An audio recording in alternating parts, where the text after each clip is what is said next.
तो दोस्तों कैसे हैं आप। आशा करती हूँ कि आप अच्छे होंगे और मन लगाकर पढ़ाई कर रहे होंगे। दोस्तों आप सबका स्वागत है मेरे YouTube channel exam warriors point पर, जिस पर हम KVS TGT एग्ज़ाम की तैयारी कर रहे हैं। दोस्तों आप सबको पता होगा कि KVS के TGT एग्ज़ाम में NCERT की ही किताब से प्रश्न बनेंगे। जो भी विषय हैं उसमें ये प्रश्न पत्र कुल 180 नंबर के होंगे। 180 नंबर के प्रश्न पत्र होंगे और इसमें से कुल 100 प्रश्न जो हैं ये हमारे हिंदी विषय में आएंगे। तो आज हम हिंदी विषय के ही इस NCERT की किताब को आज पढ़ रहे हैं, जिसमें इसके पहले के मैंने 12 वीडियो जो हैं वो बसंत भाग 1 से अपलोड कर दिया है अपने इस YouTube चैनल पर। और आज हम 13वां पार्ट पढ़ेंगे, जिसका नाम है मैं सबसे छोटी हूँ। ये एक कविता है जिसके जो रचनाकार हैं या कवि जो हैं वो सुमित्रा नंदन पंत हैं। इनका नाम आप ज़रूर याद रखिएगा, सुमित्रा नंदन पंत। सुमित्रा नंदन पंत। तो चलिए दोस्तों हम सेशन की शुरुआत करते हैं। और अगर आप इस चैनल पर नए हैं तो चैनल को सब्सक्राइब ज़रूर कर लीजिए, ताकि ऐसे ही वीडियो आपको आगे भी मिलती रहें। पाठ का नाम है मैं सबसे छोटी हूँ। एक बच्ची है, वो क्या अपनी इच्छा जाहिर कर रही है, हम इस कविता में देखेंगे। मैं सबसे छोटी हूँ, तेरी गोद में सोऊं, तेरा अंचल पकड़ पकड़ कर फिरूं सदा माँ तेरे साथ, कभी न छोड़ूं तेरा हाथ, बड़ा बनाकर पहले हमको तू पीछे चलती है मात, हाथ पकड़ फिर सदा हमारे साथ नहीं फिरती दिन रात, अपने कर से खिला धुला मुख धूल पोछ सज्जित कर गात, थमा खिलौने नहीं सुनाती हमें सुखद परियों की बात, ऐसी बड़ी न होऊं मैं तेरा स्नेह न खोऊं मैं, तेरे अंचल की छाया में छिपी रहूं इस निस्पृह निर्भय, कहूँ दिखा दे चंद्रोदय। देखिए दोस्तों, इसमें जो एक बच्ची है वो अपनी माँ से क्या कह रही है कि हे माँ, तू कभी मेरा साथ मत छोड़ना, मैं सदा छोटी ही रहना चाहती हूँ और तेरे ही इस गोद में हमेशा सोना चाहती हूँ, तेरा आंचल पकड़ पकड़ कर मैं सदा तेरे साथ चलना चाहती हूँ, कभी न छोड़ूँ तेरा हाथ, मतलब मैं तेरा साथ कभी नहीं छोड़ना चाहती हूँ, तेरा हाथ कभी नहीं छोड़ना चाहती हूँ। और जैसा कि मुझे पता है कि तू जैसे सभी माएँ अपने बच्चों को बड़ा करके उनको पीछे छोड़ देती हैं, यानी उनको हमेशा अकेला छोड़ देती हैं, लेकिन मैं नहीं चाहती कि तू कभी मेरा साथ छोड़े, मैं हमेशा तेरे साथ ही रहना चाहती हूँ। अपने जिस तरह से तू छोटे पर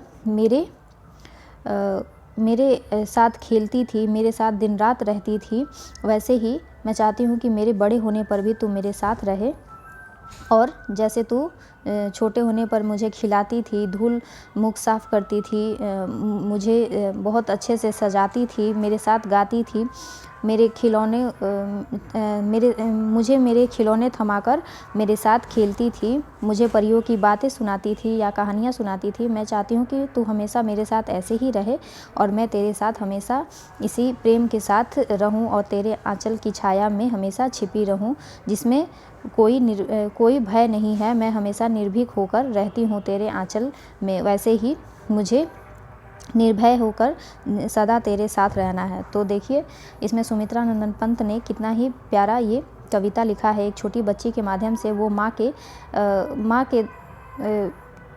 एक बच्ची के माध्यम से माँ के द्वारा माँ पर कही गई इन बातों को कैसे स्पष्ट किया है। तो मुझे उम्मीद है कि आपको ये पार्ट समझ में आया होगा, और अगर इससे कोई प्रश्न आपको समझ में ना आया हो तो आप इस चैनल के डिस्क्रिप्शन में ज़रूर लिखें, और मुझे उन प्रश्नों के उत्तर बताने में बड़ी खुशी होगी।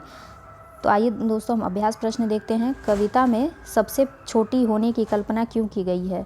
बच्ची ने जो हमेशा सबसे छोटे होने की कल्पना की है वो इसलिए कि ताकि वो हमेशा अपने माँ के साथ रह सके।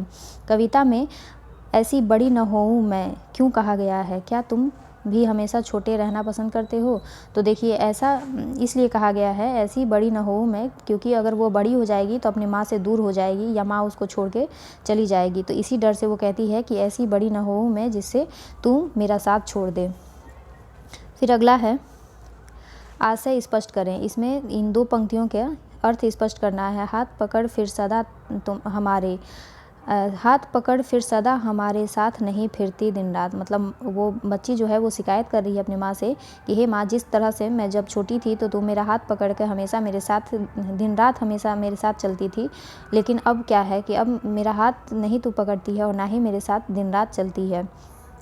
चौथा है, अपने छुटपन में बच्चे अपनी माँ के बहुत करीब होते हैं। इस कविता में नज़दीकी की कौन कौन सी स्थितियाँ बताई गई हैं। तो दोस्तों, अब मुझे उम्मीद है कि आपको ये सेशन समझ में आया होगा। यहाँ देखिए, नीचे दिए गए शब्दों में अंतर बताओ, इनमें से क्या फ़र्क है। मतलब यहाँ कुछ शब्द दिए गए हैं और उसका अलग अलग अंतर हमें बताना है। स्नेह और प्रेम। स्नेह और प्रेम दोनों पर्यायवाची हैं, लेकिन इन दोनों का ही अर्थ स्नेह अपने स्वयं के लिए होता है और प्रेम दूसरों के लिए भी उत्पन्न होता है। शांति जो है ये किसी लोगों के बीच भी हो सकता है शांति, लेकिन सन्नाटा जो होता है वहाँ लोगों की स्थिति नहीं होती है। फिर है धूल और राख। धूल जो होता है इसमें बहुत से प्राकृतिक तत्व हो सकते हैं, लेकिन राख जो होता है ये हमेशा जली हुई चीज़ों का ही होता है। ग्रह जो है ये अंतरिक्ष के ग्रह की बात की जा रही है और गृह जो है ये घर की बात की जा रही है। निधन मतलब मृत्यु और निर्धन मतलब गरीब। समान मतलब बराबर और सामान मतलब कोई वस्तु। इस प्रकार से हमें इसमें फ़र्क बताना था। तो दोस्तों, मुझे उम्मीद है कि आपको ये सेशन अच्छा लगा होगा और ये पार्ट समझ में भी आया होगा, और आप इस चैनल को अपने दोस्तों तक ज़रूर शेयर करें ताकि अधिक से अधिक लोगों को इससे लाभ मिल सके। और कोई भी अगर आपका प्रश्न है तो आप उसे डिस्क्रिप्शन में ज़रूर लिखें उसमें, ताकि मैं उसके उत्तर दे सकूं और परीक्षा तक हम अच्छी से अच्छी तैयारी कर सकें। इसके लिए आप मेरे साथ इस चैनल से जुड़े रहें, चैनल को सब्सक्राइब कर लें, अपने दोस्तों को शेयर करें और लाइक भी ज़रूर करें। तब तक के लिए आप सबका धन्यवाद।